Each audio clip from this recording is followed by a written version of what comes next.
mill-Slovakkja Malta ġejt, feħ biki minn kollox sassejt. Pa Ġesu it-trik kienet twila u l-esperjenza kienet ila. Issa twilet minn ġdid, għandi familja riliduli l-ġid. Maħpa ejja ftit dejja u busuni fuq ħaddejja.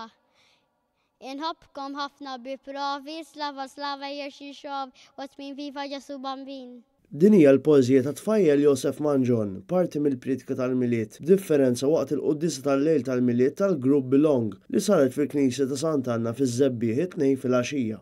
Il-Pritka tesprimi l-ferħ li tfajjel sab lill-ġenituri adottivi u l-ġenituri sabu lilu grazzi għall-adozzjoni tiegħu mis-Slovakkja.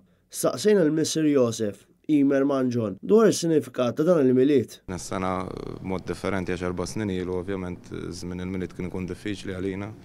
Għax ovvjament inti il-Miliet it-tfal iġibu ferħ fil-familja u ġili tlaqt il-barra waqt il-quddisa nofs il-lejjena.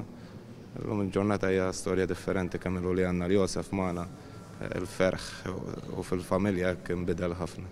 Huwa kompla jelabora dwar x'wassalhom jaqsmu din l-esperjenza moħrajn propju fil-lejl tal-Miliet. Xtaqt li naqsmu din l-esperjenza biex anka permezz ta' din l-esperjenza nagħmlu kuraġġ il-koppji oħrajn li forsi għandhom din id-batija li ma jistax ikollhom tfal u jistgħu jmorru għaliha, allura nippruvaw nagħmluhom kuraġġ biex jagħmlu bħalma minn aħna, ovvjament il-ħajja tiġi iktar differenti b'aktar ferħ.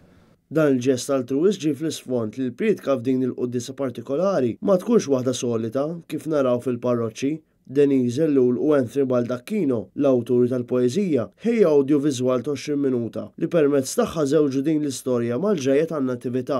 Huma bdew minn meta fl-Antik Testament Abraham u Sara ma stawx ikollhom tfal, sakemm fit-Testament il-ġdid seħħet it-tħabbira tal-Anġlu lil Marija, imqabbla ma tħabbira li Imer u Marija se jsiru ġenituri adottivi. Marja Manġon temmet tispjega kif ħejjew lit-tifel għal din il-Pritka.